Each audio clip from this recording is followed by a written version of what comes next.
Hello students, आज हम लोग विधि निर्माण प्रक्रिया को पढ़ेंगे। ये जानेंगे कि संसद द्वारा विधि का निर्माण किस तरीके से होता है और किस प्रक्रिया को अपनाया जाता है। विधि निर्माण के अंतर्गत हम देखते हैं संसद देश की सर्वोच्च व्यवस्थापिका है। इसका प्रमुख कार्य विधि का निर्माण करना है। विधि निर्माण के लिए प्रस्तुत किए जाने वाले विधेयक दो प्रकार के होते हैं। दो प्रकार के विधेयकों को हम देखते हैं। सबसे पहला विधेयक होता है सरकारी विधेयक और दूसरा होता है गैर सरकारी विधेयक। सरकारी विधेयक जो होता है वो मंत्रियों द्वारा अर्थात सरकार द्वारा प्रस्तुत किया जाता है, परंतु गैर सरकारी विधेयक ये मंत्रियों के अतिरिक्त अन्य सांसदों में से किसी के द्वारा भी प्रस्तुत किया जाता है। उपरोक्त वर्गीकरण के अतिरिक्त विधेयकों को निम्नलिखित दो रूपों में वर्गीकृत किया जा सकता है। सबसे पहला है धन विधेयक और दूसरा है साधारण विधेयक। धन विधेयक को हम लोग मनी बिल भी कहते हैं। धन विधेयक जैसे नाम से ही प्रदर्शित हो रहा है, धन मतलब मनी से, पैसे से संबंधित विधेयक, जिस पे कर की बात होती है, जिस पे मनी से संबंधित, निधियों से संबंधित बात कही जाती है। कैसे? धन विधेयक का तात्पर्य उस विधेयक से है जिसके द्वारा कोई भी कर लगाया या हटाया जाता है।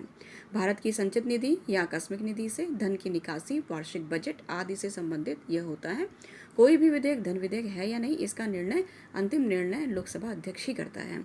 उसका यह निर्णय चुनौती योग्य या वाद योग्य नहीं होता है और इसका पूरा वर्णन संविधान के अनुच्छेद 110 में इसको बताया गया है। धन विधेयक पारित करने संबंधी प्रमुख बातें निम्नलिखित हैं, जिनको हम देखेंगे। सबसे पहला पॉइंट है, धन विधेयक प्रस्तुत करने से पहले इस विधेयक को प्रस्तुत करने के लिए राष्ट्रपति की अनुमति लेनी आवश्यक है। राष्ट्रपति की अनुमति के बिना यह विधेयक प्रस्तुत नहीं किया जा सकता है। धन विधेयक केवल लोकसभा में प्रस्तुत किया जा सकता है, राज्यसभा में नहीं। कोई भी धन विधेयक दोनों सदनों, लोकसभा तथा राज्यसभा की किसी भी संयुक्त संसदीय समिति को नहीं सौंपा जाता है। लोकसभा द्वारा पारित किए जाने के पश्चात धन विधेयक राज्यसभा को प्रेषित किया जाता है। पांचवा पॉइंट, राज्यसभा यह आशा की जाती है कि वह लोकसभा द्वारा पारित धन विधेयक को अपनी सिफारिशों के साथ 14 दिन के अंदर लोकसभा को वापस कर देगा। यदि लोकसभा के द्वारा निर्धारित 14 दिन की अवधि के अंदर वापस लोकसभा को नहीं लौटाता है तो यह धन विधेयक दोनों सदनों द्वारा पारित समझा जाता है। सातवां पॉइंट, राज्यसभा 14 दिन की अवधि में अपनी संस्तुतियों सहित धन विधेयक को लोकसभा को लौटा सकती है, लेकिन उसमें कोई संशोधन अथवा कटौती नहीं कर सकती है। आठवां पॉइंट, लोकसभा राज्यसभा द्वारा की गई संस्तुतियों को स्वीकार करने के लिए बाध्य नहीं है, अर्थात यह संस्तुतियों को स्वीकार कर सकती है अथवा अस्वीकार भी कर सकती है। नवा पॉइंट, यदि लोकसभा राज्यसभा द्वारा की गई संस्तुतियों को स्वीकार कर लेती है तो यह धन विधेयक सिफारिशों सहित पारित समझा जाता है। नेक्स्ट, यदि लोकसभा राज्यसभा द्वारा की गई संस्तुतियों को स्वीकार नहीं करती है तो यह धन विधेयक उसी रूप में पारित समझा जाता है जिस रूप में लोकसभा ने पारित किया था। 11 पॉइंट, धन विधेयक को राष्ट्रपति सामान्य विधेयक की भांति संसद को पुनर्विचार के लिए नहीं भेज सकता।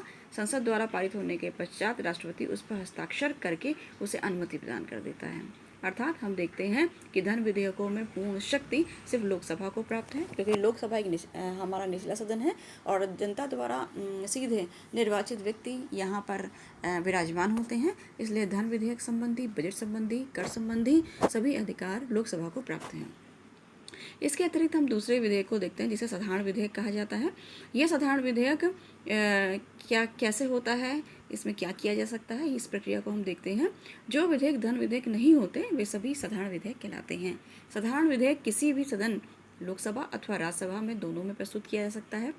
साधारण विधेयक मंत्रियों द्वारा या किसी भी सांसद द्वारा प्रस्तुत किया जा सकता है और साधारण विधेयक को पारित होने के लिए निम्न स्तरों पर गुजरना पड़ता है।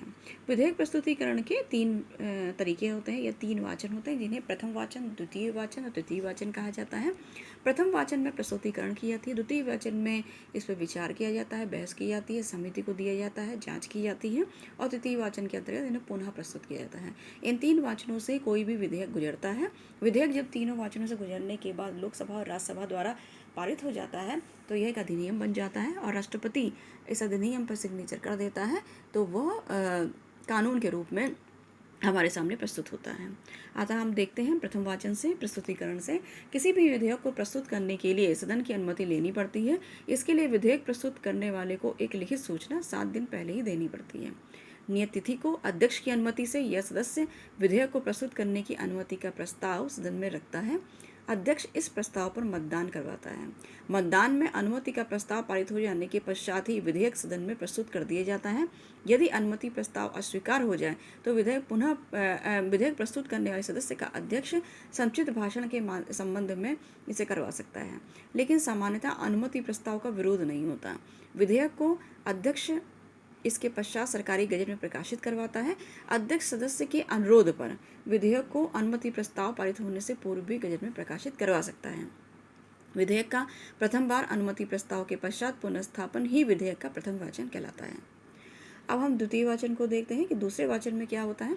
द्वितीय वाचन के अंतर्गत हम देखते हैं कि विधेयक सदन में पुनः स्थापित करने के पश्चात सदन के सदस्यों को विधेयक की प्रतियां बांट दी जाती है, वितरित कर दी जाती है तथा सामान्यतः 2 दिन के पश्चात द्वितीय वाचन की शुरुआत की जाती है।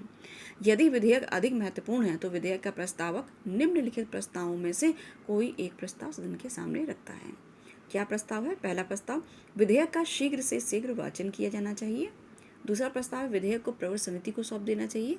तीसरा प्रस्ताव है, विधेयक पर जनता की राय ली जानी चाहिए। और चौथा प्रस्ताव है, विधेयक को दूसरे सदन की सहमति से संयुक्त प्रवर संसदीय समिति को सौंप देना चाहिए। इस आशय के कोई भी प्रस्ताव की स्वीकृति के पश्चात अध्यक्ष उपयुक्त कार्रवाई इस पर करने लग जाता है।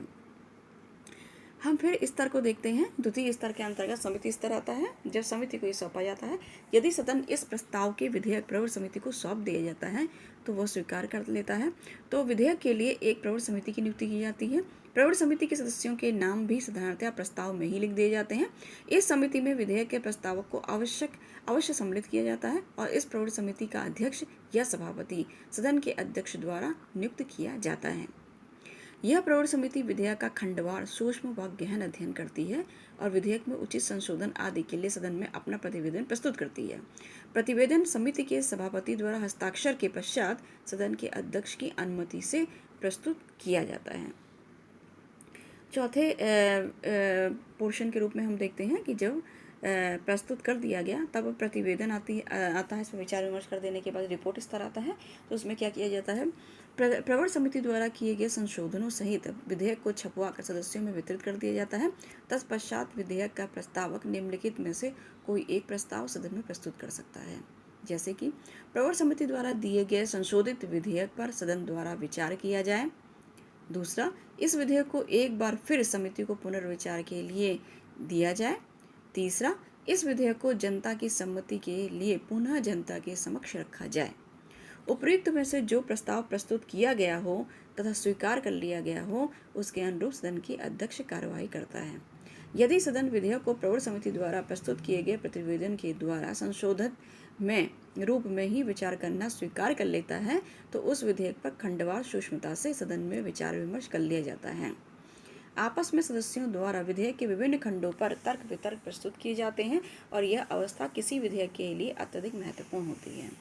विधेयक पर सदस्यों द्वारा बहस कर लेने के पश्चात अध्यक्ष द्वारा विधेयक के प्रत्येक खंड पर सदन में मतदान होता है और मतदान पूर्ण होने के पश्चात विधेयक तृतीय वाचन के लिए प्रस्तुत किया जाता है। अब हम देखते हैं तृतीय वाचन के अंतर्गत क्या किया जाता है। तृतीय वाचन के अंतर्गत विधेयक को समग्र रूप में सदन के सामने प्रस्तुत किया जाता है और इस समय भाषागत अशुद्धियों को दूर करने के लिए कुछ संशोधन प्रस्तुत किए जा सकते हैं। विधेयक के सामान्य सिद्धांतों पर बहस होती है। यह विधेयक के लिए सदन में अंतिम अवस्था होती है, इसलिए विधेयक का एक बार पुनः सदन में अध्ययन कर लिया जाता है। यदि कोई कमी रह जाती है तो उसे दूर कर लिया जाता है। तत्पश्चात विधेयक पर मतदान होता है और इस अवस्था में पुनः विधेयक पारित हो जाता है।